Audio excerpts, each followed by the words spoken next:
Alan, Wasalan, you with the nasty pastor, and we are back with another chapter. Read from out of Enoch, built the great pyramids of Giza.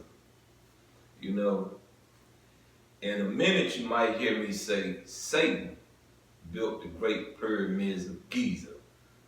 King Saudi built the great pyramids of Giza. Because if I'm accurate and if I'm correct in the algorithm,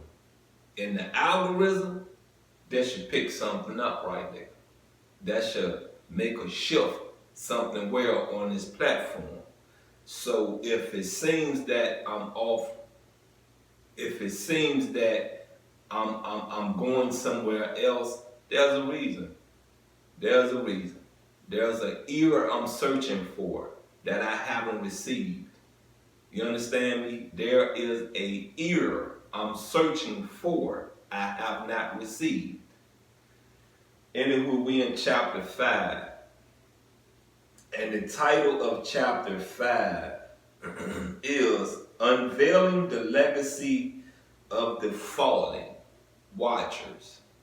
Let me open it up. Let me make sure that I'm getting the title right, because there we go. Unveiling the Legacy of the Fallen Watchers. When I go into the table of contents, I don't get all that because it's you know what I mean. It's a long title, and it's kind of like, you know, ... But so far it's been a good read. So far it's been an understandable read, and we're not going to take too much time in this intro. We're going to dive on in this right now.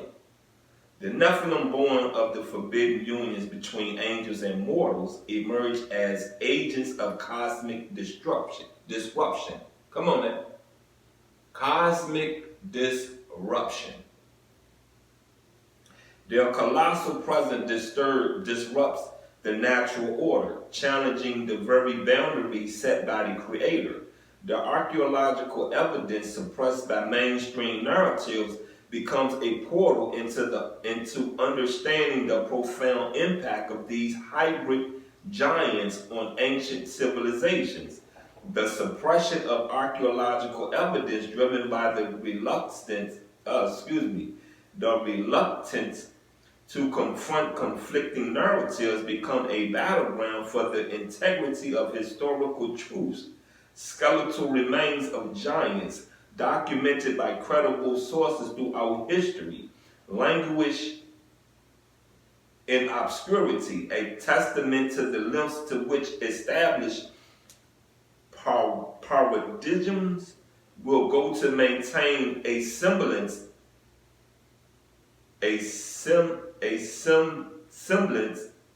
of control over the narrative. The term Anunnaki, once signifying celestial guardians, transformed into a symbol of rebellions as the fallen watchers resign from their divine duties. The cosmic drama unfolds as these celestial beings navigate the realms of choice, consequence, and enduring struggle against the entanglements of mortal existence. The revelations from the book of Enoch intensify the battle against the fortress of evolutionary dogma. The suppressed evidence of giants become a rallying point for those seeking to challenge the entrenched narratives that deny the existence of being whose very presence challenges the foundations of evolutionary theory. As we explore the cosmic threads further, the connection between the celestial rebellion and human history becomes more evident. The impact of the fallen watchers echoes through the ages, shaping the destinies of nations, cultures, and spiritual beliefs. The cosmic rebellion becomes a cornerstone for understanding the complexities of our shared human experiences. Now, you see what he tried to say to me, what I process like the fallen watchers is the Anunnakis. You get what I'm saying? That's what I'm getting from that. And if they are the Anunnakis, that means they came to what? Kill off the Sumerians, right? Gilgamesh and them, right? That's. Do I need to go back? Yeah, let's go back. The term Enoch once signified celestial guardians. Now we know the watchers was guardians, right? We do know that, right? I ain't reading no more. I'm going forward. In the sacred tapestry of the Bible, cosmic threads interlace with earthly narratives, creating a rich tableau of divine encounters, cosmic rebellion, and the enduring battle between light and darkness. As we explore the connections between the fallen watchers and the biblical narrative, we find that the threads of forbidden pacts and celestial transgressions weave seamlessly into the fabric of biblical lore. The forbidden pacts of the fallen watchers find echoes in biblical passages that speak of divine beings descending to the earthly realm. Genesis 6:1-4 alludes to the sons of God taking human wives, leading to the birth of giants. It is in Genesis. It is in Genesis just like that. Just like that.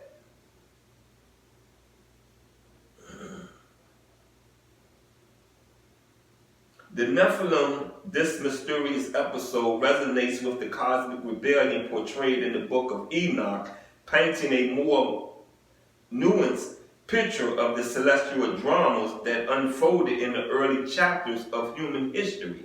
The Nephilim giants born of the forbidden unions leave an inedible mark on the biblical narrative. The Bible, particularly in Numbers 13:33, references the presence of giants in the land of Canaan, intertwining the cosmic disruption caused by these beings with the struggles of ancient Israel.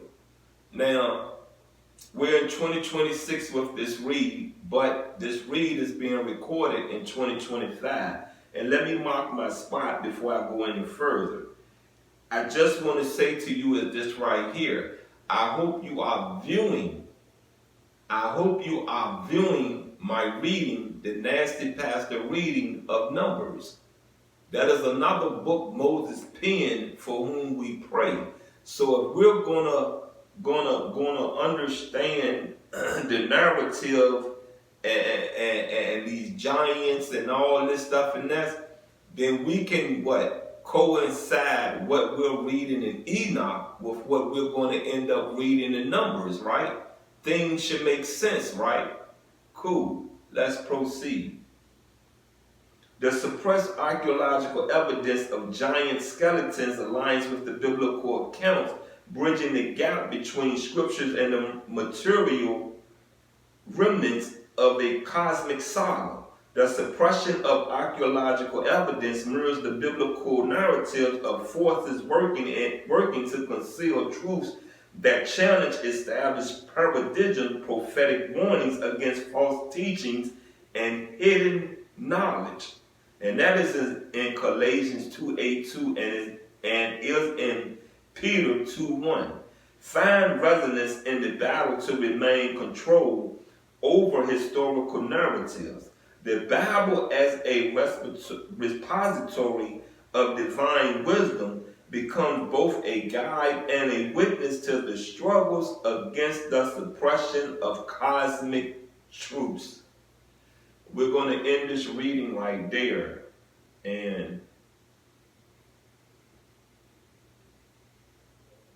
we will catch up. I'm not going to go over my time limit. Enough was said. You get what I'm saying? Enough was said to really start understanding that this world was filled with a lot of wonders. A lot of wonders. You get me? Not just buildings, not just things made. You feel what I'm saying? These wonders, for real, came out of our heavens. If you really want to be precise and accurate to what I feel a wonder is. You get me? Because if you constructed a building, it took thought, it took time, and it took error to get it right. You get me? Because if you're documenting your errors, then you can fix things where that it should not be an error anymore. This is the blueprint of how you do this. So Once again, I say this to you, and I'm going to go on here and remind you again. There may come a reading you hear me say Satan built the great pyramids of Giza. King Sali built the great pyramids of Giza. You understand me? So don't be alarmed. Don't think that you're in the wrong reading.